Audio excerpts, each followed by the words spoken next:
अस्सलाम वालेकुम स्टूडेंट्स, कैसे हैं आप लोग? खैरियत से हैं? मैं फरजान अहमद और मैथमेटिक्स बाय फरजान अहमद इस यूट्यूब चैनल में मैं आपको एक बार फिर वेलकम कहता हूं। और आज हम हाजिर हैं यहाँ पर डिस्कस करने के लिए एक बहुत ही इम्पोर्टेंट टॉपिक जिसकी बहुत डिमांड आती है, और वो है पाइथागोरस थ्योरम। तो हम पाइथागोरस थ्योरम डिस्कस करने जा रहे हैं यहाँ पर।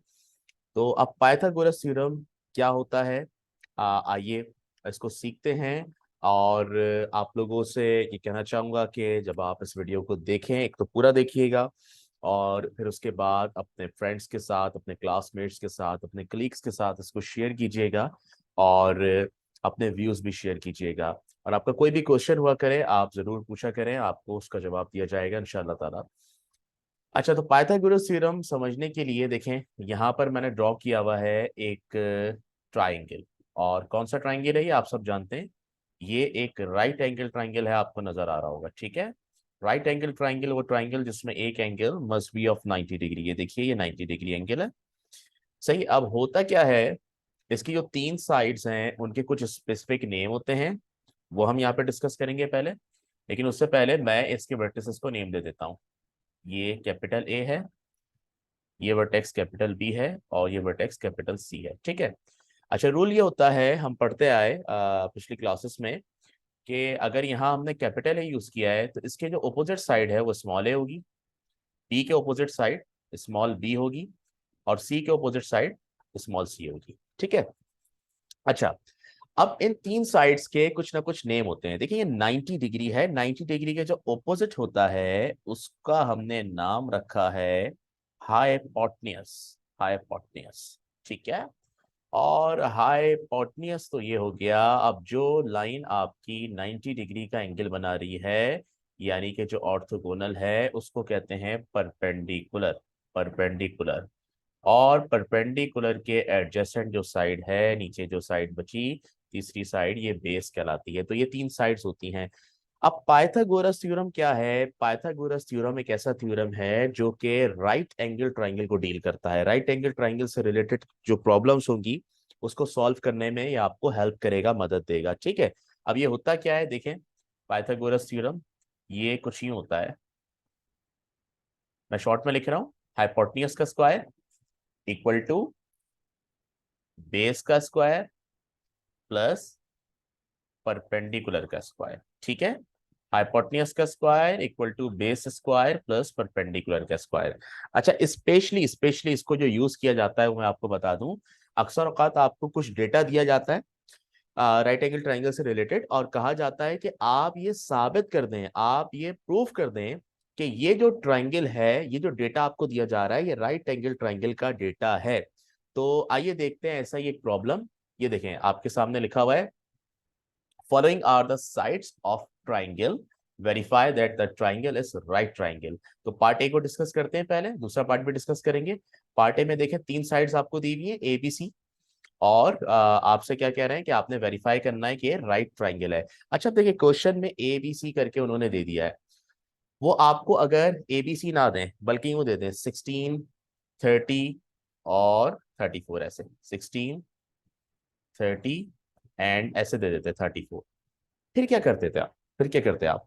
फिर तो आपको पता ही नहीं होता कौन सी साइड कहाँ लिखनी है। तो याद रखिएगा, जो सबसे बड़ी साइड हो, लार्जेस्ट साइड हो, वो लार्जेस्ट साइड हमेशा हाइपोटेन्यूस होती है राइट एंगल ट्रायंगल में। कौन सी साइड लार्जेस्ट है? हाइपोटेन्यूस। तो अगर ए बी सी करके मेंशन ना किया जाए या हाइपोटेन्यूस मेंशन ना किया जाए, तो आपने लार्जेस्ट साइड को हाइपोटेन्यूस लेना है, और बेस और परपेंडिकुलर आप किसी को भी ले सकते हैं, ठीक है। लेकिन यहाँ पे तो हमें गिवन है, तो हम क्या करते हैं, हम एक काम करते हैं, हम अपने इसी ट्राइंगल को वहां पर रीड्रॉ कर लेते हैं कैलकुलेशन आसान करने के लिए, ठीक है। तो देखें, यहाँ पर हमने इसको पेस्ट कर लिया। अब देखो, ये ट्राइंगल मैंने बना लिया है, सही है। और इसमें भी मैं इसी तरह नेम दूंगा। मैं कहूंगा ये ए है, ये बी है, ये सी है, ठीक है। ए के सामने वाली साइड क्या होगी? ए के सामने वाली साइड होगी स्मॉल ए, बी के सामने स्मॉल बी, और सी के सामने स्मॉल सी। अब सारी वैल्यूज गिवन है हमें। देखिए, सी गिवन है 34, लिख दिया 34, है ना सबसे बड़ी साइड ये। और ए है 16, और बी क्या है 30, ये सब लिख दिया। अब हमें क्या करना है भाई, हमें यहाँ पर ये चीज प्रूफ करनी है कि ये जो ट्राइंगल है वो राइट ट्राइंगल है। तो कैसे प्रूफ करेंगे, आइए प्रूफ करते हैं। हम यहाँ पर लगाएंगे Pythagoras theorem, by using Pythagoras theorem. अच्छा, अब पाइथागोरस थ्योरम क्या करता है, पाइथागोरस थ्योरम आपको ये बताता है कि ये जो डेटा है ये राइट ट्राइंगल का डेटा है, यानी कैसे, जब हम पाइथागोरस थ्योरम में वैल्यूज पुट करते हैं तो हमारे पास वो रिलेशन ट्रू हो रहा होता है, यानी दोनों साइड्स इक्वल आ रही होती है, तो हम कहते हैं कि हाँ ये राइट ट्राइंगल है। तो देखते हैं आ रही है कि नहीं आ रही। क्या फॉर्मूला याद किया था, क्या थ्योरम याद किया था, हाइपोटेन्यूज का स्क्वायर इक्वल टू बेस का स्क्वायर प्लस परपेंडिकुलर का स्क्वायर। अब आप देख लें आपके ट्राइंगल में हाइपोटेन्यूज स्मॉल सी के बराबर है, तो हमने यहाँ लिख लिया सी का स्क्वायर। आपके इस ट्राइंगल में बेस ए के बराबर है, तो हम लेंगे यहाँ पे ए का स्क्वायर प्लस फिर परपेंडिकुलर बी के बराबर है, तो हम लिख लेंगे बी का स्क्वायर।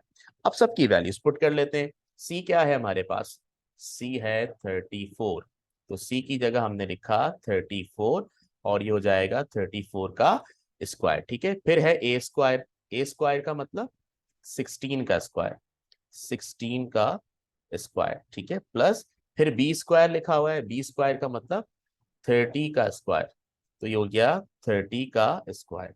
ठीक है, अब मैंने आपसे क्या कहा था कि पाइथागोरस थ्योरम जो है ये हमारी हेल्प करता है ट्राइंगल को प्रूफ करने में कि राइट एंगल ट्राइंगल है या नहीं। कैसे हेल्प करता है, दोनों साइड्स इक्वल आनी चाहिए। तो अब देखें आपके पास यहाँ 34 का स्क्वायर आ रहा है, 34 का स्क्वायर अगर आप निकालें कैलकुलेटर से 1156 आएगा, 16 का स्क्वायर 256 आएगा और 30 का स्क्वायर 900 आएगा। ये 1156 इक्वल टू आप ऐड कर लें 900 को 256 में, तो आपके पास आ जाएगा 1166। तो इसका मतलब क्या हुआ, वेरीफाई हो गया ना, वेरीफाइड, वेरीफाई हो गया, प्रूव हो गया, साबित हो गया कि ये जो ट्राइंगल आपके पास है ये कौन सा है, ये जो ट्राइंगल आपके पास है ये राइट ट्राइंगल है। ओके, सो ये हमने प्रूफ कर लिया। अब मैं चाहता हूं कि एक पार्ट आप और देखें, सेकंड पार्ट इसका ना, ये देखें सेकंड पार्ट में ये डेटा दिया हुआ है। तो अब दोबारा से मैं ट्राइंगल तो ड्रॉ नहीं कर रहा, आपको बात समझ में आ गई होगी। अब हम डायरेक्ट फॉर्मूला लगा रहे हैं हमारा पाइथागोरस थ्योरम, जो हमने यहाँ पर मॉडिफाई किया था ना बेटा, देखो इस तरह C square equal to A square plus B square.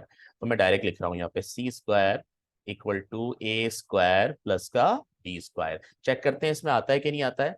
सी की जगह 15 है, तो ये 15 का स्क्वायर हो गया, ए की जगह 13, 13 का स्क्वायर हो गया, बी की जगह रूट 56, तो ये रूट 56 का स्क्वायर हो गया। ठीक है, 15 का स्क्वायर आता है 225, 13 का स्क्वायर आता है 169, स्क्वायर से रूट कैंसिल होगा, क्या आएगा 56। सो 225 इक्वल टू, अब देखें 169 में आप 56 ऐड कर दें तो आपके पास आ जाएगा 225, दोनों साइड्स इक्वल आ गई, इसका मतलब ये भी प्रूव हो गया, ये भी वेरीफाई हो गया कि ये राइट एंगल ट्राइंगल है। सो आई होप आपके ये चीज समझ में आई होगी कि किस तरह हम पाइथागोरस थ्योरम को इस्तेमाल करते हुए, उसको यूज करते हुए डेटा से ये प्रूव कर सकते हैं कि ये जो डेटा है ये राइट ट्राइंगल का है या नहीं है। ठीक है, तो अब मजीद हम पाइथागोरस थ्योरम पे बात करेंगे इंशाल्लाह ताला आने वाली वीडियोस में, आप वेट करें। और उम्मीद है कि ये वीडियो आपको पसंद आई होगी, आपको ये टॉपिक क्लियर ही हुआ होगा इंशाल्लाह ताला। फिर हाजिर होते हैं पाइथागोरस थ्योरम के साथ और कुछ नए टॉपिक्स के साथ। अपना बहुत सारा ख्याल रखिएगा। Thank you very much, Allah Hafiz.